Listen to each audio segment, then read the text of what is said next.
લાઠીના પ્રતાપગઢમાં ખેડૂતે red lady પપૈયાની જાતમાં 1 વીઘામાં 350 જેટલા રોપાનું વાવેતર કર્યું. અમરેલી જિલ્લામાં પ્રગતિશીલ ખેડૂતો દ્વારા પપૈયાની ખેતીમાં લાખો રૂપિયાનું ઉત્પાદન કરતા 12 ધોરણ ભણેલા ખેડૂતે ખેતીમાં અભ્યાસ કરીને 11 વીઘાની પપૈયાની ખેતીમાં રેડ લેડી નામની પપૈયાની જાતની ખેતી કરીને 11 લાખનું ઉત્પાદન મેળવી રહ્યા છે. પ્રતાપગઢના ખેડૂત રેડ લેડી પપૈયાની જાતમાં 1 વીઘામાં 350 જેટલા રોપાનું વાવેતર કરીને 60 કિલોગ્રામથી 150 કિલોગ્રામ સુધીના પપૈયાનું ઉત્પાદન મેળવતા ખેડૂતના પપૈયાનું વેચાણ અમદાવાદ, સુરત, વડોદરા જેવા મહાનગરોમાં કરીને ખેતીમાં નવતર પ્રયોગ સફળ સાબિત થયો છે. ત્યારે કોણ છે એ ખેડૂત અને શું છે પપૈયાની ખેતીમાં નવતર સિદ્ધિ, જોઈએ આ રિપોર્ટમાં. અમરેલી જિલ્લાના લાઠી તાલુકાના પ્રતાપગઢ ગામના પ્રગતિશીલ ખેડૂતે પરંપરાગત ખેતી છોડીને બાગાયતી ખેતી અપનાવી છે અને પપૈયાના વાવેતરથી એક સિઝનમાં નોંધપાત્ર આવક મેળવી છે. બદલાતા ખેતીના સમયમાં આધુનિક પદ્ધતિનો અને યોગ્ય પાક પસંદગીથી ખેતી પણ નફાકારક બની શકે છે. તેનું ઉત્તમ ઉદાહરણ પ્રતાપગઢના ખેડૂત જયંતિભાઈ સખવાળા બન્યા છે. જયંતિભાઈ સખવાળા, જેમણે ધોરણ 12 સુધી અભ્યાસ કર્યો છે, તેઓ છેલ્લા કેટલાક વર્ષોથી ખેતીમાં નવીન પ્રયોગો કરી રહ્યા છે. તેમણે કુલ 11 વીઘા જમીનમાં પપૈયાનું વાવેતર કર્યું છે. બાગાયતી પાક તરીકે પપૈયા તરફ વળવાનો નિર્ણય તેમણે યોગ્ય માર્ગદર્શન, બજારની માંગ અને ઓછા સમયમાં વધુ આવકની સંભાવનાને ધ્યાનમાં રાખીને લીધો હતો ને રેડ લેડી નામની પપૈયાની જાતનું વાવેતર કર્યું છે, જે વધુ ઉત્પાદન અને ગુણવત્તા માટે જાણીતી છે.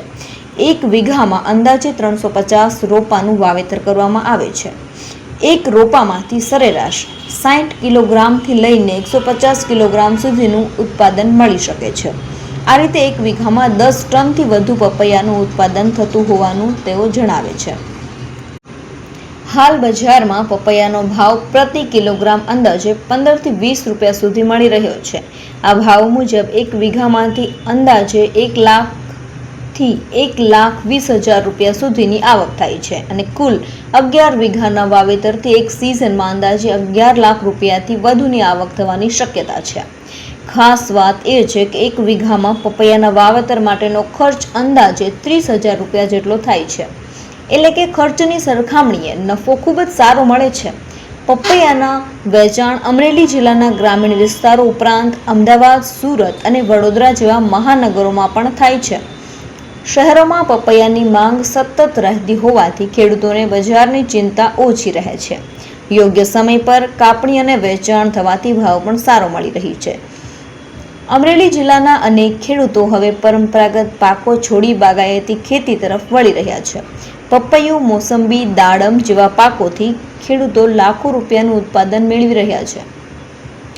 જયંતિભાઈ સખવાળાની સફળતા અન્ય ખેડૂતો માટે પ્રેરણારૂપ બની છે. તેઓ માને છે કે યોગ્ય આયોજન, મહેનત અને આધુનિક ખેતી પદ્ધતિ અપનાવવામાં આવે તો ખેતી આજે પણ લાભદાયી વ્યવસાય બની શકે છે, તેવું અમરેલી જિલ્લા બાગાયત અધિકારી AM કુરમુરે જણાવ્યું હતું. મારું નામ જયંતિભાઈ નાથાભાઈ સખવાળા, ગામ પ્રતાપગઢ, તાલુકો લાઠી, જિલ્લો અમરેલી. મેં 11 વીઘાના પપૈયા કર્યા છે. એમાં 3500-3600 રોપા નાખેલા છે, બરોબર છે. અને મહિના દિવસથી કટિંગ ચાલુ છે. એપ્રિલમાં રોપ્યા હતા, 1 મહિનાથી વેચાણ ચાલુ છે. શું ઉત્પાદન મળે છે અને કેટલી આશા? 100 ટનની આશા છે મને.